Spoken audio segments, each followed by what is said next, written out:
All right, so you sent in this video essay about how we picture Earth. Like how big it is, how smooth it is, whether it's curved or not. And honestly, it really has me thinking about our planet in a whole new way. I mean, they use these really cool visuals and comparisons. It really gets you thinking. Yeah. Like we all know the Earth is a sphere, but how smooth is it really? Like if you could, I don't know, shrink it down and hold it in your hand, Yeah. what would it feel like? It is kind of interesting how much our everyday experience, just what we see around us, kind of clashes with like the actual reality of how big the Earth is. I Yeah. mean, we've all seen those maps and globes with like the mountain ranges and those deep ocean trenches, right? Right. And it gives you this impression that Earth is really textured, almost like jagged. Totally. Like those old relief maps you used to have in classrooms. Remember those? Yeah, yeah. So it's easy to imagine the Earth as like a really bumpy place. But this video essay, it totally changes that idea. Yeah, yeah. One of the first things they do is they compare Mount Everest, the tallest mountain on Earth, to a globe, just like a 1-foot diameter globe. Okay. And Everest is just this tiny little bump. You probably wouldn't even be able to feel it. So even our most impressive landmarks are basically nothing when you think about the whole planet. Pretty much. The video even says that like the Marianas Trench, that's the deepest part of the ocean. Yeah. That would be minuscule on that same globe. Wow. That's how smooth the Earth really is. But wait a second. What about that thing we always hear about, like how the Earth is smoother than a billiard ball?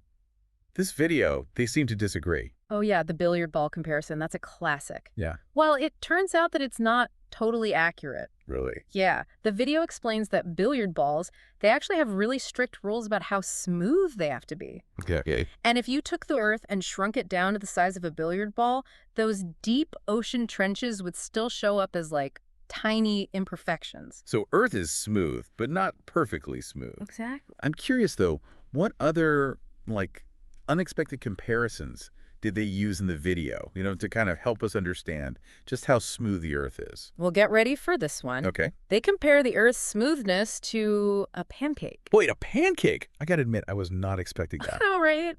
Yeah. It sounds crazy, but it's actually really accurate. Researchers, they actually went and measured the topography of a pancake. Like all the little bumps and dips. Right. And then they took those measurements and scaled it up to the size of Kansas. Okay. Because Kansas is supposed to be really flat. Right. And what they found is that when you look at it on a planetary scale, even Earth's biggest features are tiny, just like the little bumps and dips you'd find on a pancake. That's a really interesting way to think about it. That pancake analogy is really sticking with me. Yeah. But it makes me wonder, if the Earth is that smooth, then wouldn't all the water just like spread out perfectly and basically turn the Earth into a water world? You've got a good point, and the video actually talks about that. Oh. What they do is they visually shrink down, like all the water on Earth, to help us understand the proportions. Okay. So imagine a normal classroom globe, like the kind you see in school, all the water on Earth. If you poured it onto that globe, it would only be a few tablespoons. Wait a minute. All the oceans and all the lakes and rivers and everything. All of it. That's just a few tablespoons. A few tablespoons. That's mind-blowing. It really shows how what we see, all that blue on the maps, it can be really misleading. Totally. The video really makes the point that things we think are massive, like oceans, Right. are actually super tiny when you compare them to how big the planet really is. Okay, so Earth is smoother than we usually think about it, and all those things, even the oceans, they're tiny when you look at the bigger picture. Right. But if that's true, then why doesn't it feel flat to us, in our everyday life? That's where our perspective, how we see things, really comes into play. The video uses this great example. Imagine standing in the middle of Kansas. Okay. It's supposed to be super flat, right? Yeah. But because the Earth curves, if you could see all the way to the edge of the state, Yeah. you'd actually see those edges like miles below you. Whoa, really? Yeah, it's crazy to think about. So even though it looks and feels flat, it's actually curving along with the Earth. Exactly. We're only seeing this tiny little part of a giant smooth sphere, Right. And that's where the horizon comes in. Okay. It's like a visual cage. It limits how far we can see because of the Earth's curve.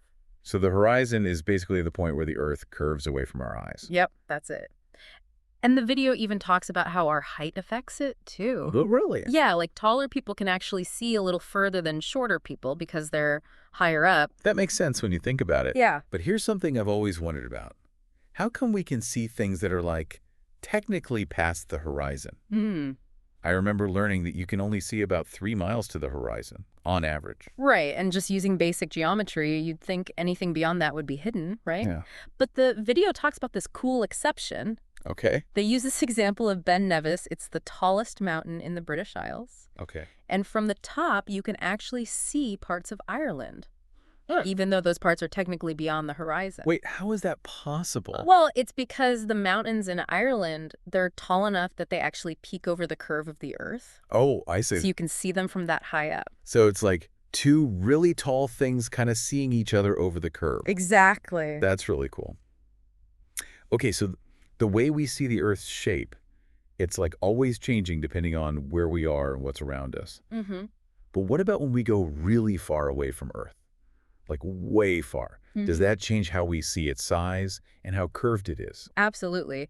The video goes into how the Earth seems to shrink as we move further away. Okay. They use this neat visual. It's like a flat disc that represents the Earth. Uh-huh. And then they show how much of our vision that disc would take up from different spots, like the International Space Station or geosynchronous orbit, and even the moon.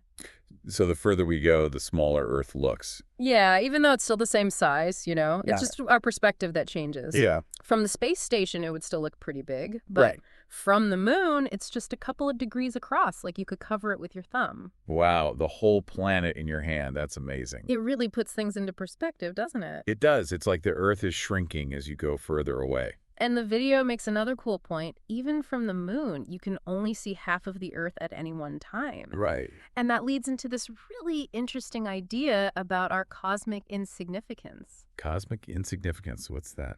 Well, the video talks about how if there are other civilizations out there, like on other planets, they might not even be able to see Earth at all. Really? Yeah, it might be totally invisible to them, lost in space. Just imagine a whole planet with all of us on it, and it could just be an empty spot in the sky to someone else. That's kind of a scary thought. It makes you think about where we fit in, It really does. So we've talked about how smooth the Earth is, how our viewpoint limits what we can see, and even how we might be insignificant in the grand scheme of things. Mm-hmm. What do you think is the most important thing to take away from all of this?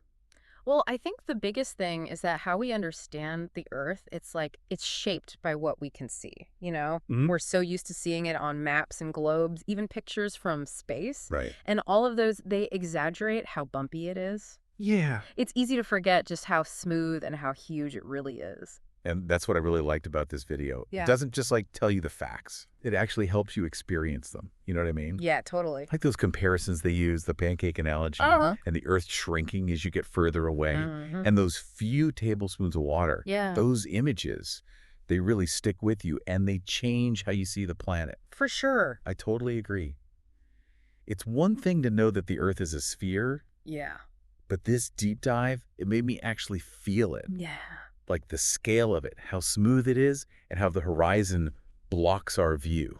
It all just comes together. And that connection, that's really important because it makes you question things, Yeah. We think of mountains and oceans as being huge, like they're the main things about Earth, Right. but they're barely there when you look at the whole planet. It's almost like we have to learn how to see the Earth all over again. Mm-hmm. And this whole thing about how smooth it is, it got me thinking, Yeah. what if we made a globe that was actually accurate?